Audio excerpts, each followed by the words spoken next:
இப்போ கேரளாவில் வந்து விஜய்க்கு வந்து தமிழ்நாட்டுக்கு இணையான ரசிகர்கள், ஆதரவாளர்கள், சப்போர்ட்டு, ஃபேன் பேஸ் எல்லாம் இருக்குது. அப்போது காங்கிரஸ் வந்து விஜயோட அலையன்ஸ் போட்டாங்கன்னா அது தமிழ்நாடு, பாண்டிச்சேரி ப்ளஸ் கேரளா. ஸோ 2 மாநிலம் ஒரு யூனியன் பிரதேசத்தில் இதனுடைய எஃபெக்ட் இருக்கும். இப்போ திமுகவோடு இருக்கிறது மூலம் அவங்க நினைக்கிறாங்க பல்லக்கு தான் தூக்க வேண்டியிருக்கு, ஆட்சியில் அதிகாரத்தில் பங்கு இல்லை, காங்கிரஸை வந்து சொல்கிறத எதையுமே அவங்க கேட்கறதில்ல.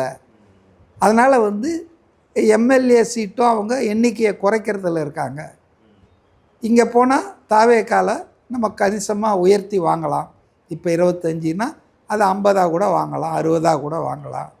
அதே போல் வெற்றி வாய்ப்பும் திமுக அதிமுக இடையே மக்கள் செல்வாக்கு என்பது தாவேக்காவுக்கு தான் வந்து ஜாஸ்தி இருக்குதுன்றது இன்றைக்கி எல்லாருமே உணர்கிறாங்க.